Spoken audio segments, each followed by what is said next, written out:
Sem problemas, pode mandar. Eu não sei, acho que o Ramiro não comentou que tem aula depois? Daí não sei, por mim tanto faz, porque eu tô com bastante tempo agora.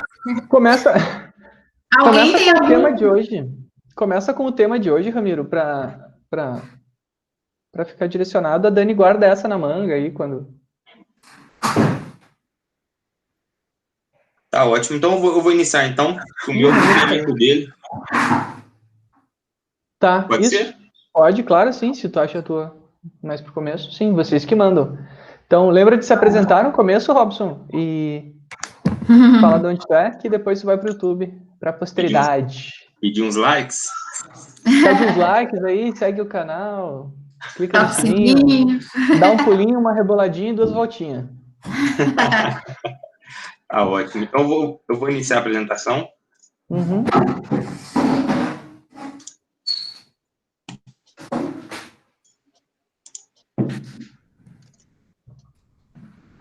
Apresento para vocês. Sim, senhor. Sim, Pode iniciar? Uhum. pode. Pessoal, então primeiramente quero agradecer pela preferência, tá?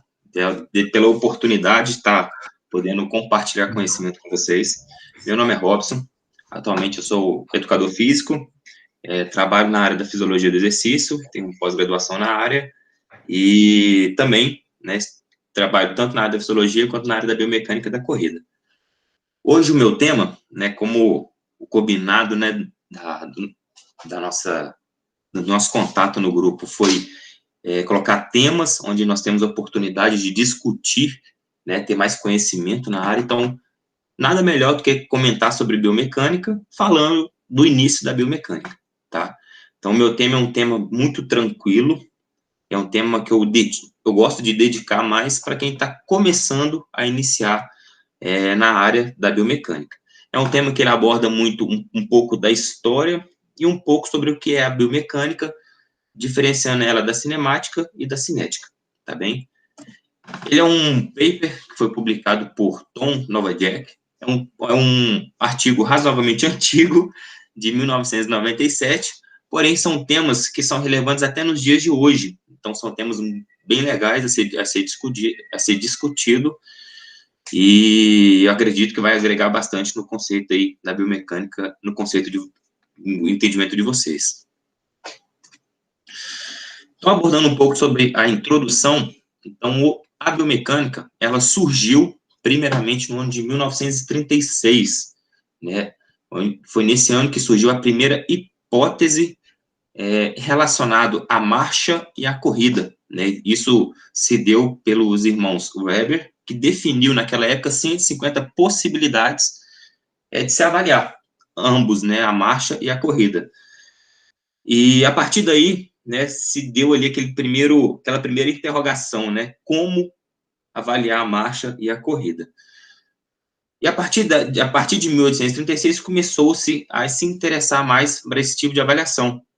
E eu quero deixar um destaque, que foi esse fotógrafo chamado Etienne, no ano que ele viveu, em 1830 a 1904, ele foi o pioneiro a utilizar instrumentalização na análise de marcha, tá?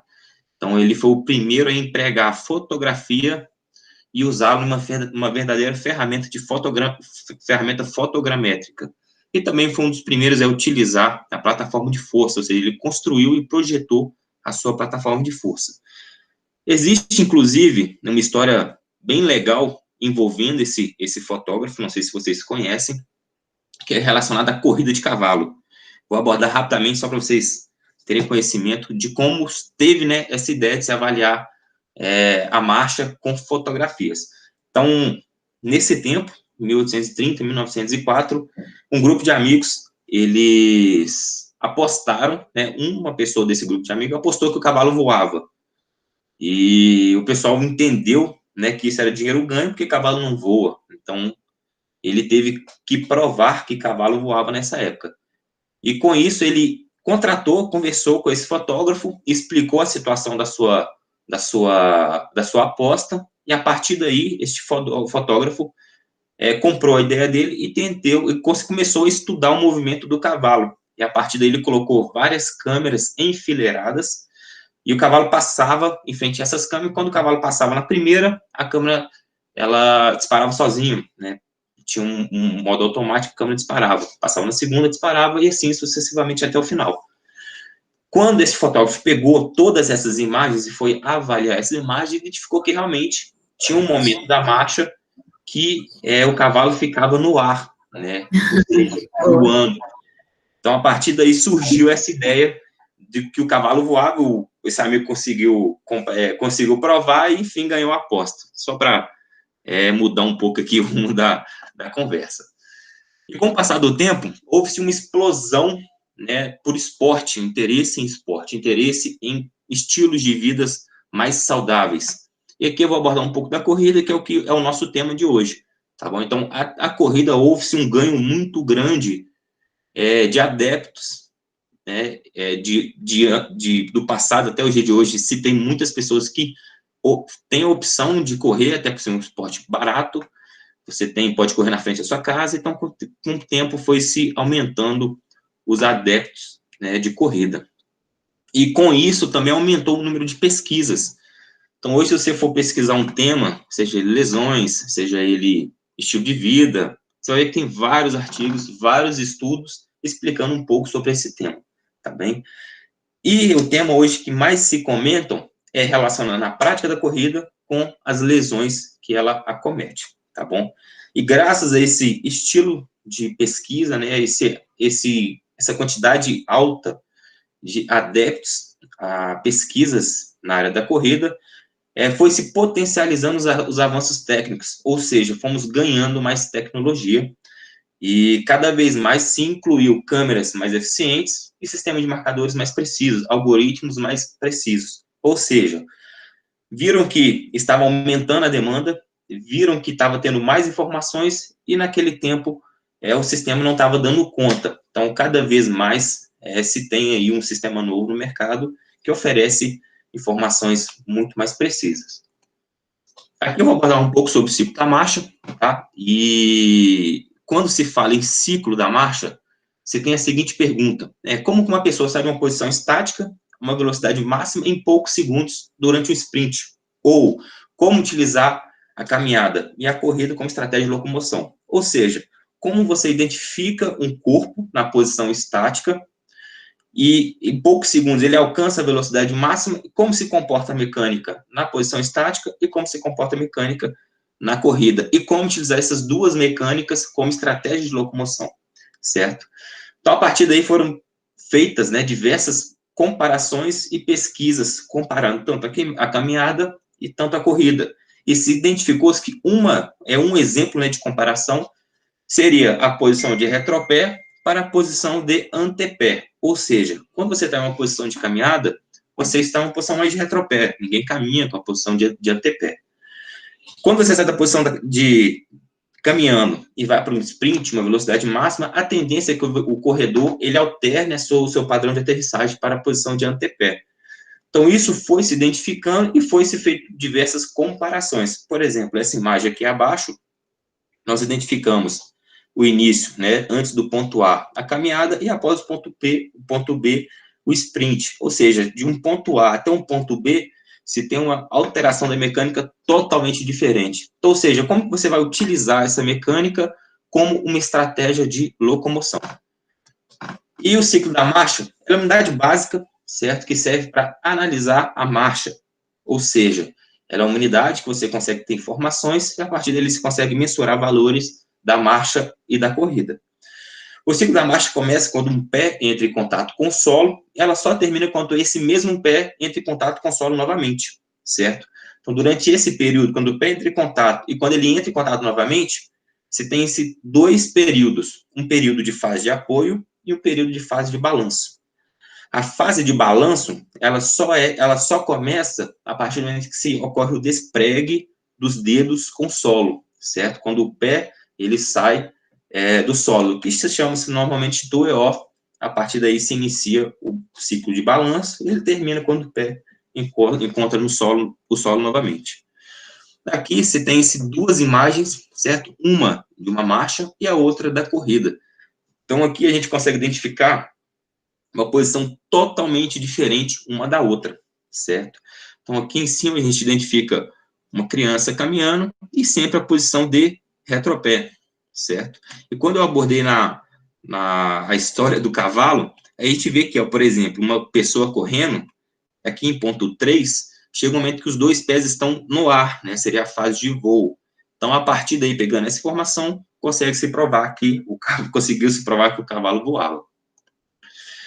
E aqui, vou abordar um pouco sobre a marcha, onde ela aborda praticamente 50% dela, ela está em fase de apoio, ou seja, os pés estão no chão, e também há 2 períodos de duplo apoio, ou seja, tanto no início quanto no final, os pés estão em contato com o solo. Isso quando eu falo na marcha, na corrida ocorre diferente. Por exemplo, na corrida, tanto no início quanto no final, os pés estão no ar, né, estão em fase ali de voo. Então, quando a gente compara a marcha com a corrida, a gente pega valores totalmente diferentes uma da outra, que seria aí um exemplo, né, comparar, às vezes, uma pessoa caminhando e pegar esses valores de uma pessoa que está caminhando com valores e comparar com valores da marcha, ou pegar valores da pessoa caminhando e alegar que na corrida seria valores semelhantes. A gente sabe que não é, são valores totalmente diferentes, são forças de impacto totalmente diferentes, e aqui a gente consegue ver neste gráfico abaixo, né, o valor em cima. Vocês conseguem ver meu mouse? Sim, dá para ver, Robson. Esse primeiro valor é uma pessoa caminhando, tá? Então a gente vê que tanto no final quanto no início se tem-se a fase de duplo apoio, tá? Já quando a gente puxa um pouco para a corrida, nós temos tanto no final quanto no início a fase aérea, onde os dois pés estão em dupla flutuação. Quando a gente vai aumentando a velocidade, certo? A tendência de aumentar essa fase também, como, igual a gente vê aqui, ó, são valores de sprint. Independentemente da marcha, períodos, né, tanto de aceleração quanto de desaceleração, podem ocorrer durante a corrida. Tá? Agora a gente vai abordar um pouco sobre a corrida. Então, se for uma velocidade de 10, uma velocidade de 15, tanto a aceleração quanto a desaceleração irá ocorrer, tá bom? Isso a gente chama de tanto de fase de absorção ou fase de impulsão. Na fase de absorção, ela é dividida em contato inicial, absorção na fase de balanço e absorção na fase de apoio. Já no período de impulsão, onde o centro de massa ele é impulsionado tanto para cima quanto para frente, ela utiliza como principal fonte energética a parte cinética, tá bom? Nesse período inicia-se a fase de balanço a partir do dual que eu havia informado anteriormente. Por exemplo, essa imagem aqui é uma imagem que caracteriza mais estudos de força muscular. Então, isso aqui foi um apanhado que foi feito, um estudo que foi feito com base em eletromiografia, onde identificou as principais contribuições musculares durante a corrida, tá?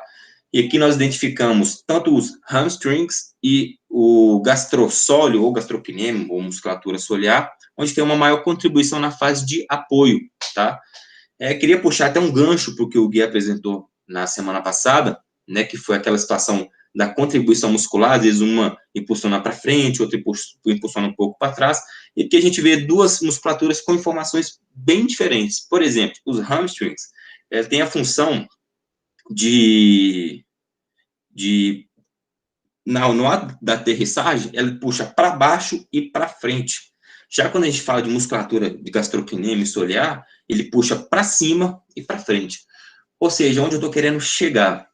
Um desequilíbrio muscular, uma simetria de força muscular pode praticamente alterar toda a mecânica do atleta que estiver correndo, entendeu? Por exemplo, às vezes, uma característica de antepé, tem um nível mais baixo de musculatura solear, ocorre uma simetria que pode prejudicar a marcha dele. E aqui é uma comparação, certo, das 3 funções, quando a gente fala em cinemática. Por exemplo, caminhada, corrida e sprint. Então, a gente vê que cada um se comporta de maneira totalmente diferente. O único que eu posso falar que chega próximo, né, praticamente, vamos supor que igual, seria a rotação de joelho, que está aqui, ó. A gente vê que é bem semelhante o movimento. Já quando a gente compara tanto a pelve, joelho, parte dorsiflexão, flexão plantar, a gente vê valores totalmente diferentes uma da outra. Ou seja, eu não posso pegar valores de uma caminhada e de uma avaliação de caminhada e pegar e afirmar que esse valor na corrida será o mesmo, tá? Então, se eu quero avaliar um atleta, às vezes, na marcha, eu avalio na marcha e avalio também na corrida, e vai ser identificado valores totalmente diferentes. A cinemática é uma descrição do movimento e não considera as forças que causam esse movimento. Ou seja, ela vai avaliar apenas movimentos angulares, por exemplo, mas a força que vai gerar, por exemplo, um contato com o solo, uma força com solo, às vezes o impacto mais exacerbado, ela não avalia. Aí a gente vai para a cinética ao invés da cinemática. Podemos representar graficamente variáveis cinemáticas como uma função da porcentagem do ciclo ou do tempo total da marcha, certo? E esses dados cinemáticos, eles são representados em articulações, por exemplo, uma articulação que se flexiona ou se estende, tá? E a partir daí, utiliza esses valores para identificar se esse atleta está, não vamos dizer um valor normal, porque hoje não se existe uma biomecânica perfeita, mas se aquele valor de flexão ou de extensão, tanto de joelho quanto de quadril, está sendo benéfico ou não para aquele tipo de mecânica. E aqui, quando a gente fala de cinemática, nós identificamos 3 planos. Primeiro, o plano sagital, que me identifica observar a posição do tronco antero ou posterior, se a pessoa está inclinando muito o tronco para frente, né, por exemplo. Uma posição do quadril, uma anteversão, uma retroversão pélvica. Flexão e extensão de joelho, de quadril e joelho, dorsiflexão e flexão plantar, e dentre outros aspectos. Quando a gente fala em plano coronal, permite observar a queda pélvica, posição lateral do tronco, posição do quadril, uma queda, tipo um drop pélvico, por exemplo, a posição dos joelhos, quando a gente fala de valgismo ou varismo, e dentre outros aspectos. Já no plano transverso, a gente permite observar a rotação do quadril, pronação, supinação no plano oblíquo do pé, e dentre outros aspectos. É importante destacar que no plano transverso, a gente só consegue ter esses valores em análise 3D. Em análise 2D, ela só permite avaliar em 2 planos, o plano sagital e o plano coronal, tá bem? Já na cinética, quando a gente fala de forças, aqui já é o contrário da cinemática, aqui a gente avalia forças e não avalia o movimento em si. Ela nos ajuda a entender os seguintes quesitos: absorção de choque e controle de colapso vertical durante qualquer fase de aceitação de peso, equilíbrio e controle postural da parte superior do corpo, geração de energia associada à propulsão à frente e para cima, por exemplo, uma oscilação vertical, controle de mudança de direção do centro de massa do corpo, e aqui embaixo, nesse gráfico abaixo, é um gráfico referente a um padrão de aterrissagem. Às vezes, aqui nesse pico menor, seria o contato com o tornozelo, certo? Ou o retropé, ou calcâneo, tanto faz. Aqui na fase de transição, e aqui já na parte de antepé, certo? Aqui na fase do despregue. E aqui são valores relacionados à força, tá? Onde ele mostra a contribuição das articulações, tanto na caminhada, na corrida e no sprint. Por exemplo, a gente vê que na caminhada, o tornozelo, ele tem uma maior utilização, 53%. Já quando a gente muda para a corrida, 41%. E a tendência é diminuir. Por exemplo, no sprint, 34%. Então, a contribuição tem valores diferentes quando comparado às 3 modalidades: caminhada, corrida e sprint. Fechou. Bati os 20 minutos? Bateu, certíssimo. Bem boa essa aula para a gente solidificar. Muito bem. Entendimento da biomecânica. Ô, Robson, Bem essa bom. aula aí, quando era eu, o Gui e a Laís, era o grupo, nós 3, eu tive que aplicar um artigo. Se eu tivesse essa aula antes, cara, ia me facilitar muito, cara. O Gui nos apertou, apertou. Se chama tratamento de choque. Exato. Ia ter me facilitado, mas foi muito legal, cara. Ficou bem boa. Obrigado. Por isso que eu achei melhor a gente abordar um tema bem inicial mesmo, né? Explicando realmente o que é a análise e a partir daí dar um pontapé. Bem conceitual. E como a gente já teve contato também com várias informações, inclusive na aula do Gui mesmo, né? A gente que o Gui deu lá para a sociedade na terça, também tinha bastante assunto, né? Que a gente conversou sobre isso na aula passada aqui do grupo. Então, vamos solidificando as ideias. Que show. Agora também acho que para ele foi excelente. Não que para nós, né? Mas para ele acho que talvez tenha. Gui, eu acho até que tu conversou na aula que tu fez para a sociedade a questão de tu montar um banco de dados para corrida, para sprint, que a gente não pode considerar, né, a questão os mesmos valores da marcha. Foi um assunto até que foi, acho que, levantado lá para alguns ortopedistas pediu, tu até explicou, né? É bem totalmente a cinética e a cinemática. Muda tudo, né? Muda tudo. O que os outros estão comentando aqui? Levando a roupa suja aí. Gente, deixa eu só mostrar para vocês aqui o que o Robson falou. Só para mostrar. Depois eu abro aqui para vocês botarem pergunta. Mas eu quero muito mostrar para vocês o trabalho do fotógrafo, tá? O fotógrafo, ele se chama Edward Muybridge. Ele é considerado o primeiro estudioso em biomecânica. Existe, porque olha só o que ele fez, gente. Olha, Robson, temos ilustrações para tu. Esse é o primeiro dispositivo de cinemetria, de vídeo, propriamente dito, que existe, tá? Antes do cinema e de tudo isso, né, existe essa captura. Tanto que a aula do Muybridge, ela é a mesma aula que se dá para introdução ao cinema, tá? Show. Porque ele foi o primeiro cara a fazer isso aqui. E era de uma aposta, né? Exatamente isso, a história é perfeita. Os caras apostaram e dizendo assim, eu acho que o cavalo voa enquanto corre. Eu acho que não, ele é muito pesado. Ele vai cair se ele tirar todos os pés do chão. Então, era essa história. Enquanto uns achavam que ele ficava com pelo menos um pé no chão o tempo todo, outro achava que ele voava. E aí... O cavalo deve ter começado a voar aí, né? Depois dessa aposta, eu acho. E aí ele voa, tipo, ele tira mesmo do chão, né? Tipo, a fase de voo, né? Claro que para eles, na época, era um absurdo ter uma fase de voo, né? Enquanto o cavalo corre. Mas é que são 16 fotos que ele conseguiu tirar, que depois ele adaptou isso numa arma, tá? É muito legal, eu não tenho a foto, mas a história no livro dele é demais, assim, que ele botou isso numa arma e, tipo assim, ele queria tirar foto de um leão correndo. Ele pegava, em vez de ele atirar no leão, ele tava tirando foto. Pá, pá, pá, pá, pá. Ele ia fazendo assim, ó. É o máximo, assim. E aqui depois eles fizeram com humanos também, ó. Então aqui um cara subindo escada. E eles tinham uma coisa que tinha que estar todo mundo pelado quando fazia isso, né? Ó, subindo escada. E aqui o outro fazendo um lançamento, acho, um arremesso, alguma coisa assim. Né? Umas fotos com qualidade bem baixa, né? Enfim, era o que tinha na época. Mas é bem engraçado isso, assim. Essa história dos caras... apostando, né? Tipo, eu aposto que ele não voa. Eu aposto que ele voa. Demais isso aí. Aposta de boteca é sempre complicada. Não, e daí o cara inventou um negócio para ganhar a aposta, entendeu? Tipo, eu acho que voa, eu vou mostrar para vocês aqui que voa. E aí, imagina os tóxicos que não estavam usando. O ácido. Ai.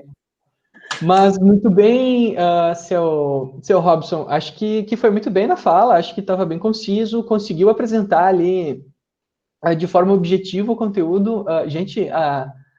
Apresentar muitas coisas em pouco tempo é uma coisa que é complicada, né? Sintetizar o conhecimento é uma coisa muito difícil, tá? Então, é importante que vocês tenham esse exercício, porque, eu não sei, daqui a pouco vocês estão aí em congresso, mandando trabalhos, sabe? Isso é uma coisa que a gente tem que desenvolver, né? Vocês podem ver, eu mesmo, na palestra essa terça, eu tive dificuldade também de sintetizar, porque ali, quando eles me pediram, assim, para dar aquela palestra, o nosso colega ali, o diretor da sociedade, ele disse assim, não, ensina pra gente o que é a biomecânica da corrida. Sim, simples, querido. em 1 hora. Daí, cara, eu fiz o melhor que eu pude em 1 hora, né? Sendo que passou ali, foi para 1h30, né? Mas, enfim, aquilo ali é só uma pincelada, né, gente? Enfim, vocês podem não acreditar, mas 80% dos artigos que tem naquela pasta lá eu li, né? Então, assim, é muito, muito, muito conteúdo, sabe? É muita, muita, muita coisa para a gente estar desenvolvendo, e sintetizar o conhecimento é uma arte, tá? Para tornar isso didático. E o Robson fez isso muito bem. Eu acho que é esse o caminho. Esse artigo tem 18 folhas. Falei, nossa, como que eu vou conseguir resumir isso tudo? É um treinamento pra gente, né? O Douglas mandou a foto da arma, cara. Tá ali, ó. A arma que o cara colocou o rolo de foto. Ó, cliquem no link que ele mandou no chat. Que top, eu vou baixar para mim agora essa imagem. Eu não tinha essa foto, cara. Vocês viram? Vi, aham. Demais, né? Pra vocês verem, ele ia tirando ali, toc, toc, toc, toc, toc, daí ele ia tirando várias fotos e a coisa girava, né? Toc, toc, toc, toc, toc, toc, ia girando ali, tirando fotos, porque as máquinas de tirar foto era aquela coisa, tu puxava uma corda, ela fazia puf, e tu tirava só uma, depois tu trocava o filme e tal, e tirava outra. Tu não tinha o botão de tirar foto, sabe? Plec, plec, não existia isso. Tu tira hoje, aperta uma vez e tira 20 fotos hoje, né? Que hoje... A gente tem que lembrar que isso aí é a época dos cowboys, né, gente? 1608, tipo, metade dos Estados Unidos aí não tinha nem sido descoberto direito, sabe? Nos anos 1600, então era faroeste, sabe? Tipo, eram cowboys assim, eu acho que o cavalo voa, sabe? Muito louca. O Robson então, trazendo as origens, né? A nossa discussão para as origens da biomecânica. Lá no início. O Ramiro comentou que a internet dele tá bem ruim e caiu logo em seguida. Cadê o Ramiro? Ele caiu. Ixi. E daí a gente tem 2 opções. A gente pode seguir com a Dani ou aguardar ele, ou na verdade 3, né? Ou encerrar. Eu votaria para tentar seguir com a Dani, se ela tiver de acordo. Vamos tentar com a Dani. Estamos com saudade da Dani. E eu acho... Pode ser, gente. Isso aí, acho. Então tá, então vamos lá. Que aí, daí a gente já determina os tópicos para as próximas 2 semanas, para o pessoal ir se preparando, né? Porque eu olhei ali no calendário, não tinha o nome da galera que ia ser hoje, né? No Drive. Vou colocar para apresentar aqui. Drive? Na verdade, tá o próximo. Não tem o nome exato, tá? Só não tem o nome, só isso. É o Lucas e o Ramiro, os próximos 2 da lista. Só estão na lista o próximo. Mas aí não acabamos trocando pelo Robson. Mas eu vou arrumar ali. Eu já peço desculpa, mas o meu computador está na UTI. Está aparecendo para vocês, pessoal? Assim, Dani, né? Qual foi o outro computador que teve um piripaque esses dias? Teve um computador que teve um piripaque esses dias também, não foi o teu, Dani? Não? Não, eu acho que era para mim apresentar em julho e eu tive que voltar a trabalhar. Eu acho que foi o do Douglas, o outro Douglas. Então tá bom. Desculpa te interromper, pode continuar. Te apresenta, tá, Dani? De onde é que tu trabalha, o que tu faz? Tá. Pra saber. Então, boa tarde, gente. Para quem não me conhece, eu sou a Daniele, eu sou fisioterapeuta, me formei esse ano, deu tempo, graças a Deus, né? Essa pandemia. Eu atuo também, então, como técnica do Laboratório de Análise do Movimento do CECLIN, ali da Universidade de Caxias do Sul.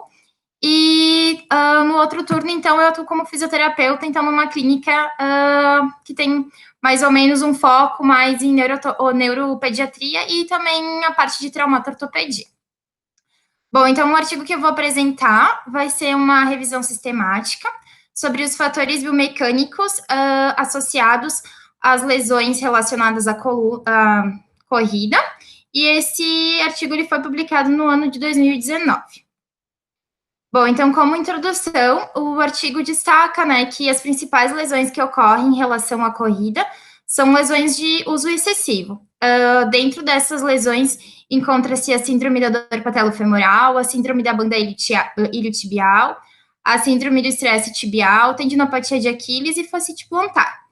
Dessas lesões, elas são lesões com etiologias multifatoriais, mas por apresentarem fatores biomecânicos, se tem sempre uma intervenção adequada para cada uma delas. Bom, então o objetivo do estudo foi identificar e sintetizar fatores de risco biomecânicos relacionados ao desenvolvimento de lesões relacionadas à corrida em corredores não lesionados. Bom, então, a parte metodológica do estudo foi feito, então, pesquisa em bases de dados até o mês de julho de 2018, por 2 autores independentes, então, que faziam a leitura desses estudos, e depois, né, a partir da escolha deles, era discutido em reunião de equipe, e se tivesse alguma dúvida entre os 2 leitores, então era discutido com um terceiro revisor. Bom, então nessa tabela, aqui na primeira linha, aparece, então, as bases de dados que foram escolhidas. Nas linhas, então, aqui nas colunas, a gente vai ter as palavras-chave, né, que foram lesões de corredores, biomecânica, estudos prospectivos, parâmetros espaço-temporais, cinética, fatores de risco, cinemática. E dentre essas bases de dados, a que mais apresentou resultado, então, foi a Web Science, com 200 artigos. Bom, então, eram escolhidos apenas estudos de corte prospectivos, que relatassem os fatores de risco biomecânicos associados a lesões relacionadas à corrida.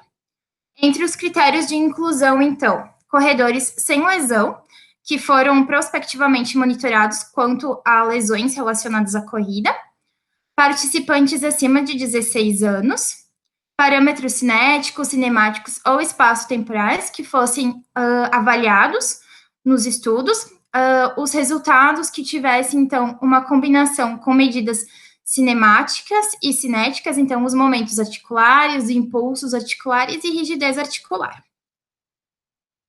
Como critérios de exclusão, então, estudos que tivessem indivíduos que praticassem um outro esporte além da corrida, que tivesse uma carga horária semanal acima de 6 horas, estudos entre velocistas e triatletas, estudos entre militares e estudantes de educação física, porque não se sabia qual que seria o treino simultâneo juntamente com a corrida, indivíduos com lesões em fase aguda, estudos em que os dados foram coletados durante uma outra tarefa, senão a corrida, estudos que tivessem avaliado também ativação muscular, força muscular, amplitude de movimento e medidas antropométricas, a menos que, além dessas medidas, eles também avaliassem a cinética, a cinemática e os parâmetros espaço-temporais. Estudos que tivessem foco externo, como, por exemplo, carga de trabalho, né, da corrida, tipo de tênis, tipo de superfície ou a fadiga, e resumos de conferências. Bom, então aqui é um diagrama de como foi feita a elegibilidade dos estudos, né? Então, primeiro foi selecionado 508 artigos, desses, então, foi feito, então, os recortes, né, a partir dos critérios de inclusão e exclusão, e, por fim, então, apresentou-se, então, um total de 16 artigos. Depois de ter feito a elegibilidade dos 16 artigos, eles fizeram, então, uma avaliação da qualidade metodológica. Nessa avaliação de qualidade metodológica foi utilizado 2 escalas.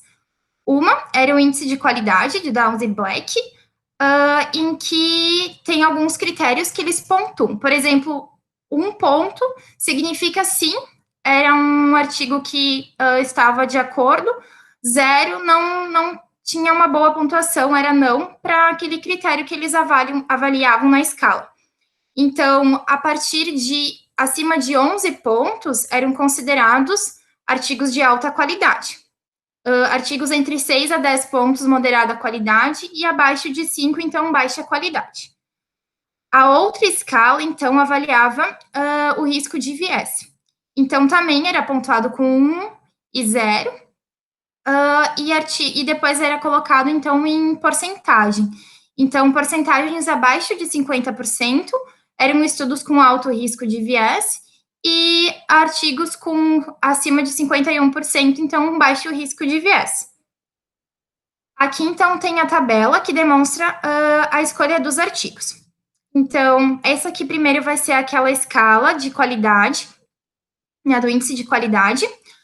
Aqui, nessa coluna, vai apresentar, então, os 16 artigos selecionados. Cada um desses números, 1, 2 até 26, é um critério que eles avaliam, como, por exemplo, se a hipótese dos estudos, os objetivos estavam escritos de forma clara, né, a avaliação da escala. E aqui são as pontuações que eles recebiam. Aqui apresenta o total, então, das pontuações, e, segundo essa escala, 3 artigos foram considerados de alta qualidade e 3 de moderada qualidade. Aqui, então, é a tabela que avalia, então, o risco de viés, né, a outra escala. É a mesma coisa. Aqui na primeira coluna, a gente vai ter, então, os 16 artigos selecionados. Aqui nesses números são os critérios que eles avaliavam, então. E aqui a pontuação. E depois aqui a transformação em percentual. Então, dessa escala, 4 foram considerados como alto risco de viés e 12 um baixo risco de viés. Então, agora eu vou começar a falar sobre os resultados e também já vou complementar a discussão para poder explicar melhor e não ficar demorando muito tempo, porque ele era bem extenso o artigo. Mas nessa tabelinha, eles demonstram, então, pelo plano, as avaliações, né, dos fatores biomecânicos, tanto frontal e transversal, porque eu só não coloquei também a tabela que aparece a descrição e a categorização da população que eles avaliaram nos estudos e como é que foi feito as análises, porque ela era muito extensa e não ia couber aqui, não ia ficar fácil de visualizar. Mas todos os artigos que eles leram, foi feita avaliação tridimensional da corrida, e também alguns era feito avaliação além da tridimensional, a 2D também, mas enfim, eu vou falar então o segmento e vou falar a alteração biomecânica que eles estão descrevendo. Nessa tabela, ela não ficou muito fácil de visualizar, mas ela apresenta, digamos aqui, 2 asteriscos. 2 asteriscos quer dizer que é um estudo que apresentou uma evidência limitada. Quando apresenta 1 asterisco, quer dizer que foi um estudo de uma evidência forte, e quando apresenta essa dupla marcação, são evidências moderadas. Então, eles apresentam também, que não dá para enxergar, letras. Então, por exemplo, aqui apresenta aumento do pico de adução do quadril. Aí ele apresenta, digamos, letra A e 2 asteriscos. A letra A quer dizer, digamos, o grupo que foi avaliado, por exemplo, uma população mista do sexo feminino de corredores recreativos. Mas aí agora eu vou explicar melhor como é que foi feita essa separação. Então, para alteração de pico de adução do quadril aumentada, eles encontraram evidência limitada no grupo de corredores recreativos do sexo feminino, que a partir dessa alteração estava associada à dor patelofemoral e à síndrome da banda iliotibial. E eles discutem, então, que essa alteração ocorre devido a uma tensão na banda iliotibial e um estresse na articulação femoropatelar. Outra evidência que foi considerada inconsistente é uma evidência que em um grupo de corredores da modalidade cross-country, em que não apresentou relação com o aumento do pico de adução de quadril para lesões, mas eles acham que foi inconsistente porque o número amostral era pequeno, a população era mista e foi acompanhado por um curto período. Aí aqui, no momento abdutor interno do joelho, quando esse fator biomecânico está aumentado, eles encontraram estudos com evidências limitadas em corredores do sexo misto, que eram corredores experientes, que apresentaram, então, relação com dor patelofemoral. E isso ocorre devido ao aumento do estresse articular por ciclos repetitivos dessa articulação. O momento de adução externa do joelho também, quando esse fator biomecânico está aumentado, eles encontraram evidências inconsistentes sobre ambos os sexos também, não especificaram modalidades, se eram corredores experientes ou não, mas que para esses estudos, esses corredores apresentaram, então, desenvolvimento de qualquer lesão que fosse relacionada à corrida. O aumento do pico de rotação interna de joelho, então, foi encontrado evidência limitada para corredores recreacionais do sexo feminino, em que desenvolveram síndrome da banda iliotibial, porque a associação é de que quanto maior a rotação interna do joelho, ela leva uma maior pressão sobre a região da banda iliotibial, e isso ocorre devido aos seus anexos no tubérculo de Gerbe e uma maior compressão do côndilo femoral. Então, sobre o pico de flexão de joelho, então, quando tem uma diminuição da flexão de joelho durante a corrida, eles encontraram uma evidência moderada para ambos os sexos e que essa alteração, então, desenvolve tendinopatia, está associada ao desenvolvimento de tendinopatia de Aquiles, o que pode estar associado a um déficit na absorção de carga no joelho e induzir, então, um aumento da tensão no tendão de Aquiles, quando ocorre uma menor flexão de joelho. Sobre, então, a rigidez na articulação do joelho, quando tem uma rigidez aumentada na articulação do joelho, eles encontraram, então, como evidência limitada, em que corredores recreativos de ambos os sexos tiveram relação com fraturas por estresse tibial. E eles associam essa alteração biomecânica juntamente com a redução do pico de flexão de joelho, e sugerem que uma menor dissipação das energias que ocorre nesse segmento acaba sobrecarregando as estruturas do membro inferior, e por isso ocorre, então, as fraturas por estresse. Bom, então, aqui na parte de tornozelo, eles separaram estudos que avaliaram o pico de velocidade de eversão de tornozelo, quando estava aumentado e quando estava diminuído. Avaliaram também o ângulo de eversão do tornozelo, também quando está aumentado e quando está diminuído, e o ângulo de eversão do retropé aumentado. Então, aqui no lado esquerdo, eles encontraram, então, para que esses parâmetros estivessem aumentados, eles encontraram evidências conflitantes, em que grupo de corredores de ambos os sexos estão predispostos a desenvolver qualquer tipo de lesão relacionada à corrida, mas em alguns outros estudos foi relacionado principalmente quando esses parâmetros estão aumentados com tendinopatia de Aquiles, síndrome da banda iliotibial e dor patelofemoral.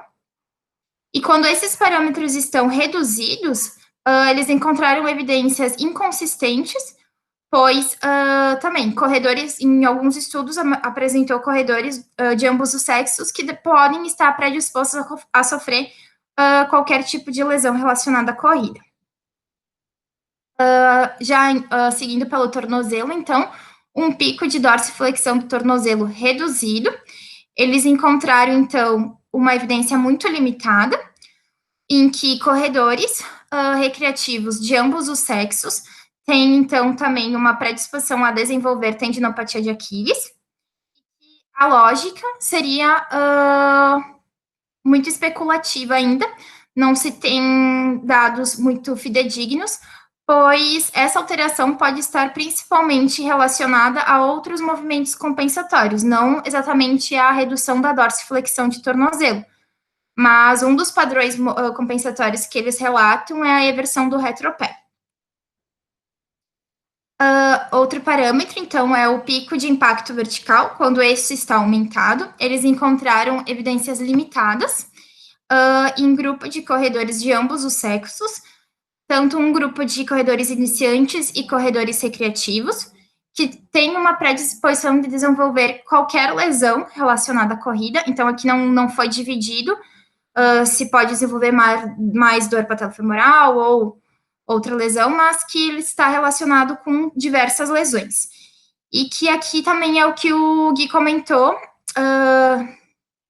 na palestra dele sobre introdução à biomecânica da corrida, é que as estruturas musculoesqueléticas, elas apresentam, elas são viscoelásticas e que elas não respondem bem a cargas impulsivas, então cargas rápidas, mas sim elas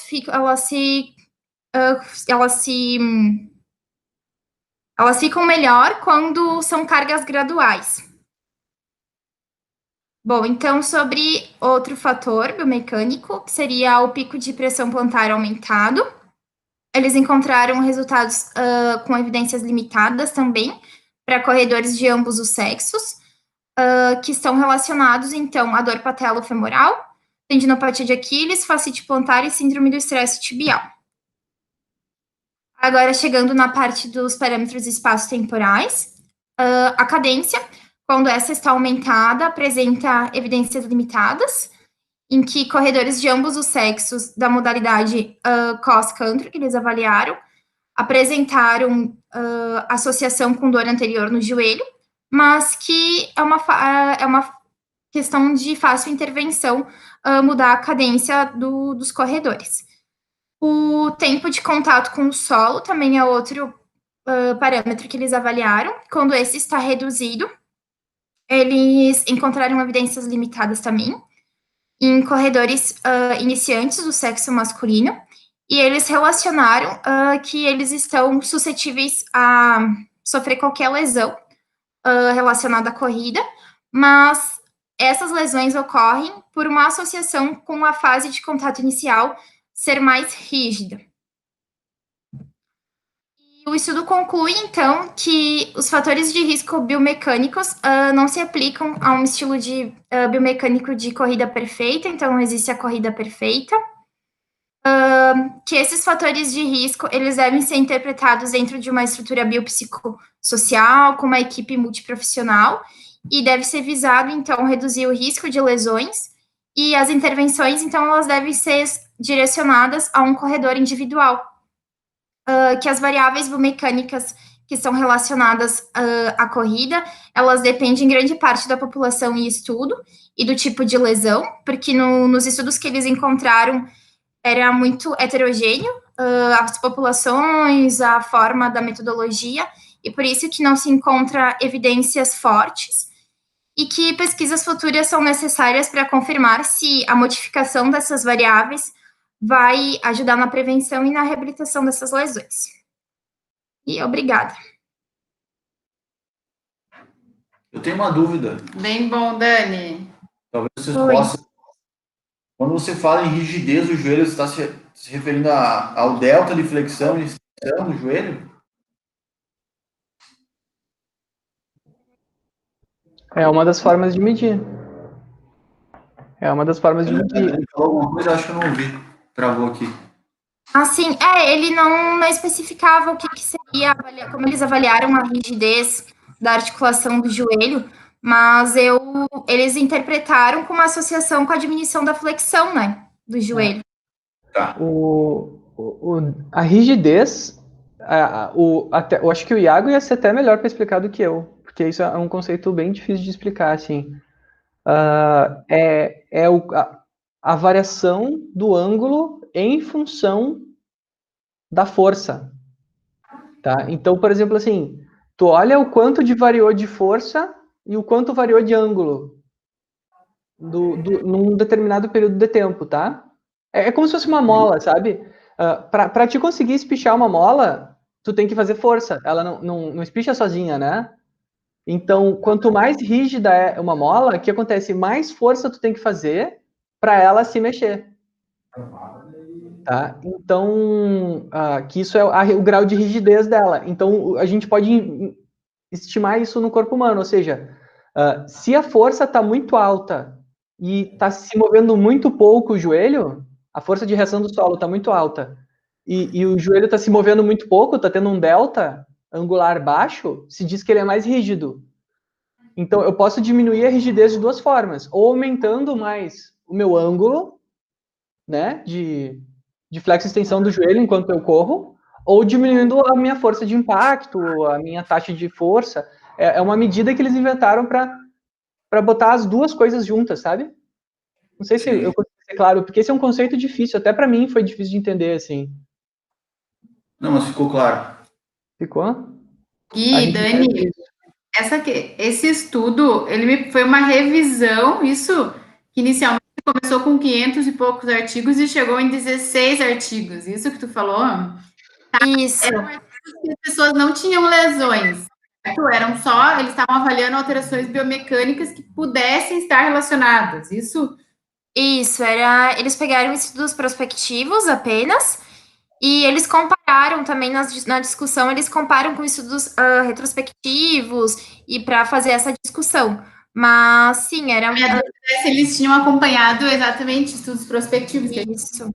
acaba conversando sobre quem nasceu primeiro, o ovo ou a galinha, né? E aí, se tu pega, sei lá, 16 artigos onde tu avalia a biomecânica de pessoas sem lesões e fica esperando aquela criatura lesionar, né? Teoricamente seria isso, tu ficaria esperando uma pessoa, alguma... que eu acho que não foi, nenhum deve ter sido feito dessa forma, né? Não sei qual é, talvez esses 16 artigos, mas eu entendo que quando eles lançam um tema assim, tipo, avaliamos alterações biomecânicas e tentamos relacionar com prováveis lesões. Eles esperaram as pessoas ter as lesões? Tipo, como é que foram esses artigos, entendeu? Porque seriam aqueles estudos prospectivos que a gente fica na ansiedade de encontrar sempre, né? Não sei como foram feitos. Exatamente. Até eles falam na discussão, e é uma crítica, que eles não têm muitas comparações com grupos controles, né? Por exemplo, tem pessoas feridas e não feridas, né? Eles comentam, né, da falta, da escassez que tem desses... Porque acho que trancou teu microfone, Dani. Eles comentam que tem uma escassez de estudos que fazem comparações, né, de indivíduos que têm lesão e indivíduos que sem lesão. Porque, por exemplo, das evidências, né, dos artigos, a única que ele colocou como moderada foi a redução do pico de flexão do joelho, né, associada à tendinopatia de Aquiles. O restante, tipo, limitado, inconsistente, enfim. Será que foi somente esse tipo de lesão que eles conseguiram presenciar, assim, tipo, mensurar? Não sei. O grau de evidência diz respeito ao número de estudos de boa qualidade, né? E isso é o maior problema, assim, porque é muito difícil achar estudos que atendam todos os critérios daquela desgraça, daquela planilha ali que a Dani mostrou. Tem muito critério, sabe? Por mais que tu tenha 500 estudos que se enquadrariam, daí eles vão lá e dizem assim, ó, os que não passaram de nota tanto, sabe? Não, nem entram na revisão. Tipo, tu escreveu um artigo, se tu não botou todos os detalhes que se pede nas planilhas de qualidade, eles nem botam teu estudo na revisão. É uma coisa assim que é tenso. Então, o grau de, assim, evidência limitada, a gente já considera alguma evidência, sabe? Porque daí é um estudo com boa qualidade ou 2 estudos com qualidade moderada. Entendi. Então, tu já pode considerar, tipo, pelo menos alguém fez bem feito e encontrou aquilo, sabe? Sim, tá. Tinham bastante limitados. Já dá para meio que considerar. Gui, agora sim, em relação, já tentando correlacionar com a questão do exame 2D, né? Quando a gente fala dessas variáveis biomecânicas, até foi uma pergunta lá da tua aula, se existia um ângulo ideal, assim, enfim, de flexão do joelho e tal, né? E para as outras variáveis biomecânicas também. Os exames 2D, lembra que a gente chegou a medir vários ângulos até no exame do Ramiro, enfim, dos outros também, que vocês fizeram outra aula. Existem diferentes protocolos de exames 2D que aferem ângulos diferentes ou medidas diferentes para... Não sei, acho que talvez nem vai dar tempo de a gente fazer o exame 2D hoje, talvez a gente mantenha o Ramiro e o Lucas para a semana que vem, para tentar... A Robson introduziu um pouco disso, dos planos, a Dani falou bastante também das variáveis biomecânicas, e aí acho que depois apresentar o 2D fica complementar, né? Porque não sei o que cada exame 2D... Todas essas variáveis, o que tanto a gente consegue avaliar, sabe? Não, tem vários jeitos diferentes de medir as mesmas coisas, né? Ali, o estudo que o Lucas escolheu, acho que foi o Pipkin, né, Lucas? Sim. Esse faz de um jeito. Daí, naquela mesma pasta, tem mais uns 4, 5 artigos que fazem 2D, e cada um, tipo, vê um ângulo de um jeito, sabe? Um vê ângulo do quadril, o ângulo do joelho, como ângulo formado entre o fêmur e a tíbia.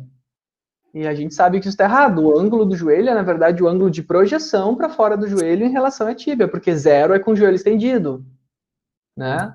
A posição anatômica é 0. Então, cada artigo vai fazer isso de um jeito, sabe? E a gente encontra bastante problema. Daí a gente tem que meio que considerar. Eu sei que é só, por exemplo, é só subtrair 180 que tu chega na resposta, mas por que não fez assim já, sabe? Não, daí eles vão lá e fazem de um jeito. Então, tem... Não, mas existem protocolos que, assim, tipo, de algum software, alguns programas, não? Não. Protocolo, tu quer dizer coisa pronta? Exatamente, de recomendação. Não, não é nada. Nada. Tem um artigo que está ali na pasta, que foi escrito por 2 médicos que não dizem se são médicos do esporte, de qual área eles são, e que eles dizem assim, recomendações para análise de corrida, só que não fala nada sobre como que tem que ser a perspectiva da câmera, não fala nada sobre como tem que ser a medida dos ângulos, ele fala que tem que filmar dos 2 lados e que tem que marcar os pontos, mas não tem nenhuma especificação, sabe? Porque eu até cheguei a conversar com o Robson. O Vinícius, meu namorado, ele faz fisioterapia no Instituto Trata, é uma franquia de fisioterapia. Eu conheço. Conhece. E eles fazem o exame de avaliação 2D lá. Tem um software criado pela franquia, enfim, né? E aí eu até pedi para o Robson se ele conhecia, acho que o Robson pode até nos ajudar, acho que não sei se ele está aqui ainda. Daí ele falou que achava que o Instituto usava um software que chamava... É da Noraxon. É o maior... Eles utilizam o sistema MyoVideo da Noraxon. Mas aí tem... Como que daí funciona? Tem alguns ângulos meio que pré-estabelecidos, um protocolo de como fazer, Robson, sabe? Na verdade, Laís, algumas pessoas, elas meio que estimam alguns valores base para análise cinemática. Por exemplo, vamos dar um exemplo aqui, vamos supor, flexão de joelho 30 graus, valor normativo, por exemplo. Só que, pelo menos eu, no meu ponto de vista, não sei se no ponto de vista de vocês também é assim, tem que avaliar principalmente a ideia da pessoa. Vou dar um exemplo. Vamos supor que uma pessoa chega para você e faz assim, eu quero fazer uma avaliação biomecânica, eu tô com dor no joelho. Então, aí você vê lá que ela tá com vamos supor que o ângulo e dorsiflexão ruim. Mas aí você começa a querer colocar ela dentro de um valor normativo, só que muitas das vezes esse valor normativo não vai fazer efeito para ela, entendeu? Sim. Então, assim, por exemplo, é legal se avaliar um ângulo, às vezes, por exemplo, dor no joelho. Sabemos que, às vezes, uma inclinação à frente do tronco pode sobrecarregar um pouco mais essa região. Então, será que o nível de força do quadríceps está legal para sustentar essa força? Então, assim, eu acho que vai muito mais do outros fatores, neuromotor, intensidade de treino, do que propriamente da cinemática. Então, assim, eu acho que o bacana é as pessoas sair desse valor normativo, entendeu? E entender muito mais das lesões, né? Que foi o que a Dani apresentou. O que cada alteração, qual variável pode contribuir com cada lesão, né? Justamente. É porque hoje, muitos avaliadores procuram um valor normativo, um grau de 20 a 30 graus, por exemplo. Mas nem sempre esse valor vai ser ideal para aquele atleta. Sim. Tu tem que avaliar a composição da biomecânica total, né, daquele paciente. Justamente, até porque, por exemplo, eu recebi recentemente um atleta que ele é velocista. Pra você ter ideia, uma velocidade ótima para ele é 14, 15 km por hora. Se eu fosse pegar esse valor normativo, ia dar totalmente diferente da mecânica dele, entendeu? Que ele tem uma mecânica totalmente diferente. O ângulo é um tronco mais à frente, uma flexão maior do joelho. Então, assim, é muito complexo. É uma discussão que a gente ficaria o dia inteiro aqui. Eu tenho a ideia que é uma normativa em relação a quem, entendeu? Se não existe um padrão ainda estabelecido. Então, eu concordo contigo, Robson, no que você falou. Porque eu acho, tipo assim, igual eu estava falando, estava dando um exemplo dessa plataforma, porque a gente também tem que entender o que tem no mercado, né? Igual, tipo, como o Gui falou, quando tu faz consultoria de abertura de laboratórios, às vezes de avaliação 2D, as pessoas não sabem nem por onde começar, né? E aí, realmente, a gente tem que ler nos artigos para ver o que vai conseguir encaixar para cada pessoa. Porque olha só para vocês verem, depois eu até mostro no grupo, eu até mandei para o Robson ver um modelo do laudo, como eles fizeram. Eles colocam o ângulo, tipo, inclinação anterior do tronco, flexão do quadril, flexão do joelho, um valor normal de angulação, assim, e colocam o que foi o que apareceu para ele, sabe? Uma coisa muito, assim, objetiva e enxuta, que não é assim tão simples de fazer, né? É uma das opções, né? Mas é uma coisa. Sim, não é tão direcionado, parece, né? Parece uma receita de bolo, sabe? Tem de tudo. O Iago queria falar, eu acho que queria falar. Fala, Iago. Então, vocês estão tendo problemas com... Vocês têm problemas com aparelho, com software de medida? É isso? Não é problema, a gente está só discutindo sobre. Tem um padrão estabelecido ainda bem. A questão é o protocolo, né? Se existe um protocolo, mas não existe ainda, que é uma sequência de fatos, eventos e medidas para estar observando, né? E como que ele funciona? Vocês sabem? O software? Isso. O da Noraxon, eu acho que ele tem rastreamento. Funciona por rastreamento de imagem, de contraste.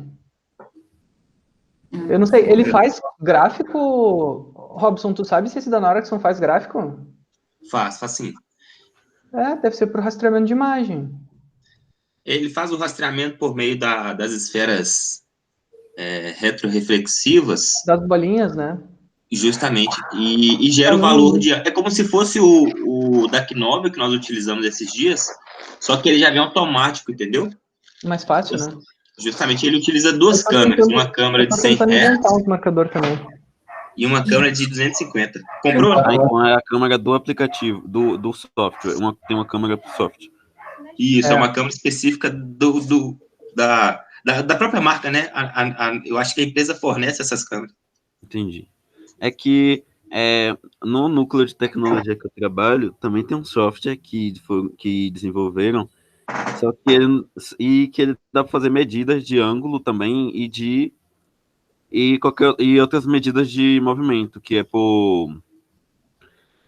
eles fazem essa mesma coisa que vocês estão falando aí, ele analisa o padrão pelo frame e vai procurando uns outros frames do mesmo padrão de imagem para estar seguindo, e daí ele tira medidas de velocidade, aceleração e deslocamento. Só que ele pode ser feito com qualquer câmera, tipo, sendo câmera dá. Deve ser que nem o Kinovia, né? Hã? Deve ser que nem o Kinovia. Tu tava na aula do Kinovia, Iago? Tava. Só que não ele tipo aquele lá, sim? Sim, ele é tipo isso, só que ele segue o ponto para todos os tempos do vídeo. Tipo, aí ele vai criando. Desse tempo aqui, ele deslocou tanto. Se ele deslocou tanto nesse tempo, a velocidade é tal, a aceleração é tal. Tudo que você quer saber de física, de medidas cinemáticas, ele te dá. Sim. O Kinovia também tem o tracking. Se tu clicar com o botão direito, ele começa a perseguir. Claro que ele se perde às vezes, né? Tipo, ele começa a seguir, de repente, voa, assim. Mas tem alguns aplicativos, né? Tem outro da USP também, que é o DVideo. Tem um monte de gente fazendo programa nessa área de rastreamentos aí. Tinha que um dia testar esse que vocês fizeram aí, Iago, para ver se dá para medir ângulos com ele, né? Dá para medir. Ele tem uma ferramenta para medir. Aqui, ó. Eu vou botar aqui no chat, se alguém quiser baixar lá de graça. Põe aí. Eu vou baixar daí, vou experimentar. Mas ele é um pouco meio confuso, mas tem tutorial. Gui, eu acho que o Kinovia dá para fazer esse tracking também ao vivo, né? Esse feedback ao vivo. Eu nunca testei, porque a minha câmera ela é muito ruim. Mas no teste tem que ter uma câmera que funcione USB, né? Isso. Quer ver? Vou colocar aqui, por exemplo, aqui, eu só vou apresentar minha tela aqui para mostrar para vocês. Esse aqui é um atleta correndo. E lá ao fundo você vê a câmera, entendeu? Viu? Eu vi. Então, eu acho que quando você seleciona os marcadores, ele tende a fazer o tracking também. Isso era onde? Esse é aqui, na Físico. Tá, mas eles fizeram tracking? Eu não tentei porque minha câmera é ruim. Ela tem apenas 30 Hz. Então, ela, de vez em quando, ela perde o track. Mas, por exemplo, quando eu faço a gravação a 250, eu consigo fazer o track tranquilo. Sim. Não, daí o tracking vem bem direitinho. E tu consegue até limitar a área, né? Tu diz, eu quero buscar tantos pixels, tanto... Justamente. Eu mencionei porque às vezes daria para fazer ao vivo, entendeu? Enquanto a pessoa tá correndo? Justamente. E pro... no CV Mob eu consigo fazer até com 20 Hz. Se vocês quiserem, eu mostro aqui um exemplo. E ele busca tudo ali? Busca. Nossa. Deixa eu achar um vídeo aqui. Deixa eu ver qual é que eu tenho aqui, se eu tenho algum. Só com 20, cara? Tá bem demais essa câmera sua. Dá pra fazer.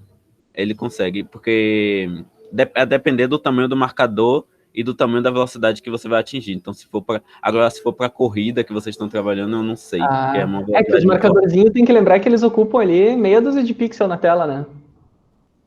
Tem que depende do tamanho do marcador também. Sim. Porque eu medi isso com desenho, então, tipo, o desenho tem uma velocidade muito menor do que uma pessoa andando, correndo. Sim. Aí, mas era bem de boa, com 30 e com 20. Sim. No caso, eu só fiz com 20 uma vez, mas foi horrível. Muito bem. Tinha meia dúzia de informações ali. Sim. Não, e com imagem com mais contrastes, né? Porque ele rola por contrastes, né? Eles chamam de técnica de divisão de águas, né? Que quando uma coisa passa de um contraste ou passa do outro, ele destaca. Ô, Gui. Oi. Pode terminar o JPS, só para pedir uma informação. Por exemplo, antes de fazer essas avaliações 2D, também é recomendado que se faça o exame físico, tipo, altura, a massa corporal, os ângulos, enfim. Igual a gente fez lá no laboratório. Tu tava junto, não tava? Tava, é que a gente fez o 3D e o 2D, né? Mas eu digo assim, quando só o 2D também tem essa recomendação. Claro. De estipular mais ou menos o que seria uma flexão ideal ou uma extensão ideal para cada pessoa, né? A única diferença é que tu não vai fazer o 3D, mas o resto tudo é igual que a gente fez. Tudo é igual. Igualzinho. Tu avalia todos os ângulos articulares, tá? Porque tem articulações que o grau de flexibilidade pode prejudicar o desempenho. Da mesma forma que assimetrias maiores que 10, 15% também podem ser prejudiciais, tá? E a Dani ainda mostrou que pessoas excessivamente flexíveis também isso pode ser um problema quando elas são fracas. Então aí entra a questão da dinamometria, né? Que a gente não tem ali no laboratório nenhum dinamômetro manual, a gente tem o Cybex, só que daí é uma parafernália para te estar avaliando, né? Apesar de ser padrão ouro, ele é muito pouco funcional, assim, clínico, né? Ele é uma coisa bem de laboratório. Então, daí vem a questão de avaliar a força, que é outra discussão, mas sim, o exame ideal é assim, amplitude de movimento, força, corrida e saltos, porque o salto é a medida da corrida em maior estresse, e muitas vezes tem determinantes que tu não encontra durante a corrida, que tu só vai encontrar enquanto a pessoa está saltando, tá? Então, para todo mundo que eu faço a consultoria, esse é o meu protocolo, tá, Laís? Não é o que eu construí depois de tanto tempo falando nisso, né? Então, claro que alguns lugares não tem força, outros lugares não dá tempo de fazer a avaliação dos saltos, então cada lugar ajusta conforme a sua rotina, a sua agenda. Mas o ideal é amplitude de movimento, força, corrida e saltos, tá? Porque os saltos também vai dar uma medida de força pura da pessoa. Então, às vezes eu sei que ela tem que treinar mais força, ou eu sei que ela precisa de mais potência, que são elementos que têm relação direta também com a ocorrência de lesões antes dos próprios determinantes, né? Então... Sim, deveria ser padronizado o protocolo. Eu tô tentando convencer as pessoas disso, né? Mas é essa a minha luta, né? O que eu acho bem bacana, né? Pelo menos eu acho que não pode faltar uma análise, são testes neuromotores, por exemplo. Aqui eu utilizo um dinamômetro. Deixa eu mostrar para vocês como que sai o resultado. Tá vendo? Sai um resultado bem legal e a gente consegue mensurar os valores, né, de adução. Isso aí que eu falei, é o dinamômetro manual, né? Isso, o isométrico. O teste de força, exatamente. Essa é uma plataforma que não pode faltar nunca na mão de quem for avaliar, porque ela fornece muita informação boa. E se eu fosse... Oi? Deixa eu dar um zoom aqui só, Robson. Deixa eu dar uma olhada aqui, uma coisa nesses dados. Ele está te dando a informação. Qual é a unidade? É em quilos. É em quilos. Então, isso é outro problema que os dinamômetros, nenhum vem com a configuração de fábrica para corrigir isso aí, para transformar em torque. Verdade. Porque assim, quando tu avalia em quilos, tu tem uma variabilidade muito grande da medida por causa do tamanho de membros ou por causa do local que tu colocou o dinamômetro. Entendi. Então, tem duas padronizações que a literatura tem recomendado, e assim, artigo que faz isso são poucos, Centro de avaliação que faz isso, eu não conheço nenhum. Que é padronizar isso, normalizar pelo comprimento de membro e pelo peso da pessoa.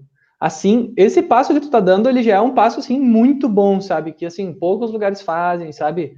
É um primeiro passo excelente, só que tem um problema aí. Pessoas com alturas diferentes vão dar resultado diferente no dinamômetro só pelo fato delas serem mais altas ou mais baixas. Entendi. Não, inclusive idade também, né? Mais velha com pessoa mais nova também. Até isso não é um problema, mas é que assim, ó, como o dinamômetro, vamos pensar assim, ó, pensa comigo aqui, ó, vamos imaginar essa caneta aqui como sendo a perna da pessoa, tá? O que acontece? Vamos imaginar que eu tô aqui resistindo para ela não dobrar, né? Aqui embaixo, sei lá, o joelho, eu tô fazendo uma flexo-extensão de joelho deitado aqui. Vocês não concordam comigo que se eu quiser segurar a perna dessa pessoa enquanto ela tá tentando flexionar, é muito mais fácil para eu segurar a perna dela aqui em cima do que se eu tentar segurar a perna dela aqui embaixo. Tá? Sim. O que significa isso? Que o tamanho do membro, ele define o torque que a pessoa está produzindo, porque a gente nunca está medindo a força. A força quem produz é o músculo. Aqui, o que o corpo humano produz, ele produz torques, ele produz momentos, né? Então, o que acontece? Uma pessoa que é um pouco mais alta, ela vai ter uma desvantagem absurda, porque o torque dela vai dar reduzido nessa medida, entendeu? Que loucura. Porque, assim, às vezes por ser 5, 10 centímetros de diferença, já é o suficiente para causar alterações. Então, ele tem uma variabilidade muito grande em função do tamanho de membros. Então, o valor de referência é o mesmo para todo mundo, isso, Gui? Oi? O valor de referência que vem é igual para todo mundo ali? O ideal seria fazer em newton-metros, que nem é a medida do dinamômetro isocinético, que tu dá o tamanho do membro e ele multiplica a força pelo tamanho do membro. Entendi. Uhum. Daí é uma medida de torque, né? Isso é uma coisa muito importante, porque quando a gente trabalha com o corpo humano, a gente tem dois problemas. A gente nunca pode trabalhar com cinemetria linear, ou seja, medir velocidade linear, nem aceleração linear, a não ser que tu esteja falando do centro de massa, e a gente nunca deve falar de forças, a gente sempre deve falar de torque. Mas isso é outro passo, né? Isso é outro passo que é uma coisa que também está se desenvolvendo ainda. Mas são coisas importantes ser lembradas. Que foi o que eu falei quando o Iago apresentou. Lembra que quando ele apresentou, eles fizeram medidas lineares? Sim, aham. Assim, isso não tem como fazer com medida angular também? Porque no corpo humano a gente tem que fazer com ângulos. Entendi. Né? Entendeu? Mas, então, eu não estou criticando, tá? Eu estou só dizendo assim, que isso é uma coisa para melhorar, né? Gui, então, resumindo, não vai existir um valor normativo, correto? Seria comparação de um membro com o outro. Porque se fosse existir um valor normativo, tinha que avaliar... Dá para ter normativo, só que daí assim, ó, se tu quer normalizar mesmo, daí tu tem que fazer newton-metros por quilograma de peso corporal, porque aí a massa também influencia. Por quê, Robson? Tu não concorda comigo que o torque que eu tenho que produzir para me movimentar, eu peso 90 quilos, tá? É muito maior do que o torque que a Laís, que pesa 40 quilos, tem que fazer para se movimentar? Obrigada pelo conhecimento. A repercussão da minha capacidade de produção de força é muito diferente da capacidade de produção de força de uma pessoa mais leve. Então, aí a medida ideal de força isométrica é newton-metro por quilograma de peso corporal, ou newton-metros por newton de peso, de peso, né? Mas por quilograma de massa corporal, né?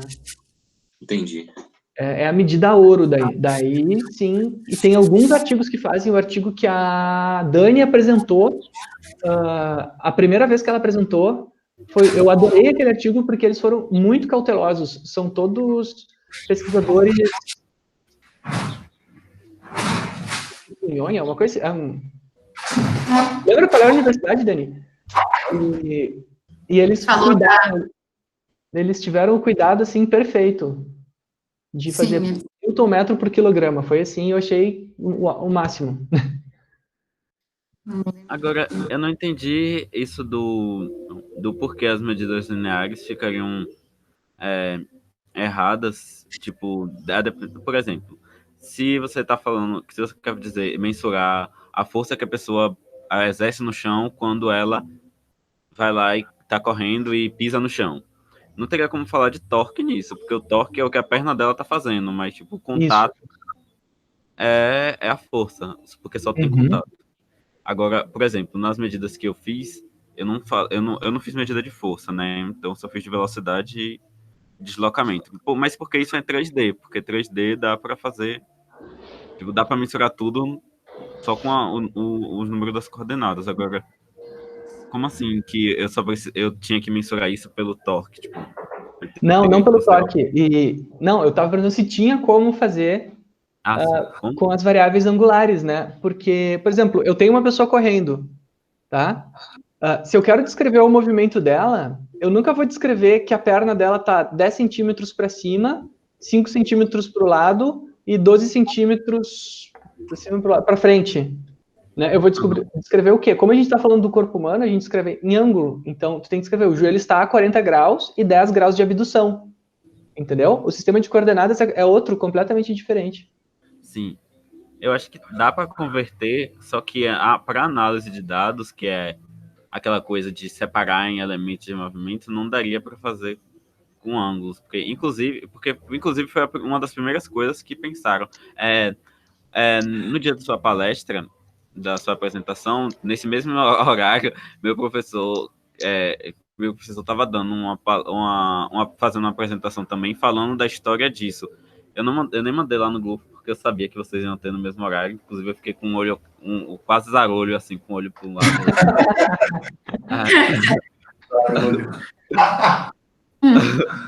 Mas eu acho que ficou gravado. Se vocês quiserem, eu mando lá. Inclusive, ele fala muito disso. E ele fala também de como é que simplifica essas coisas. Tipo, como é que eu falar só de um elemento, eu tô simplificando as coisas. Tipo, daria para fazer...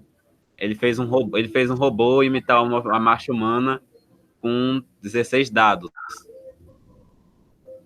Que é dos elementos. Mas é isso, então. Eu vou ver. Não, sim. Mas tem que ver o que tem a possibilidade de fazer com esse sistema deles, né? Porque, independente, a forma de se descrever o movimento humano é essa, né?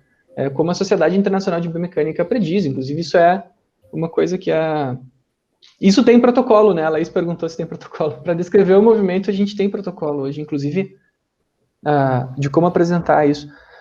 Por isso que é uma coisa interessante, e tem formas diferentes de se fazer isso, né? Que nem a situação com o dinamômetro ali. Eu posso apresentar só a força, eu posso normalizar a força pelo tamanho de membro, ou eu posso normalizar a força pelo tamanho de membro e pelo peso da pessoa.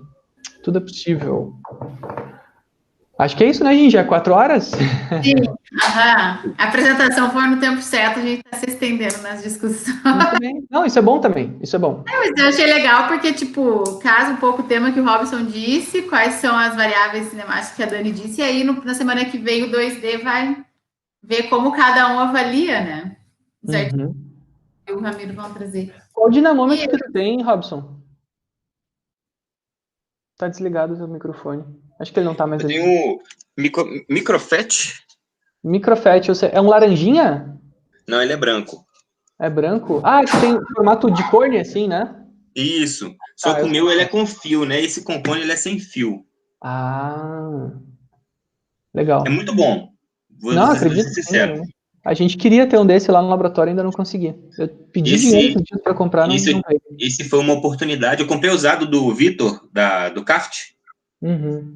Aí, na época, ele estava vendendo. Falei, por que não, né? Vamos. Aí eu comecei a aprofundar um pouco no conhecimento e vi que valia a pena. Não, vale sim. É muito legal. Laís, as próximas 2 semanas estão definidas?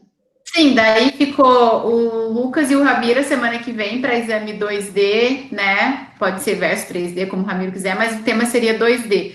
E aí no próximo sou eu e o Douglas. Aí a gente entra no exame físico. Legal. Pré-exame, a gente pega os artigos e volta nessa área. Então vai ficar 2D e depois o exame físico. Tá, ok. Certo? Mas o Douglas tá aí ainda? Acho que tá ali. Eu aviso ele. Maravilha. Então tá, gente, vamos nessa. Uma boa tarde, bom fim de boa quinta para todo mundo. Valeu, obrigada. Até semana que vem. Então, pessoal, parabéns. Valeu, Boa tarde, Alisa. pessoal. Tchau, tchau. Tchau, tchau.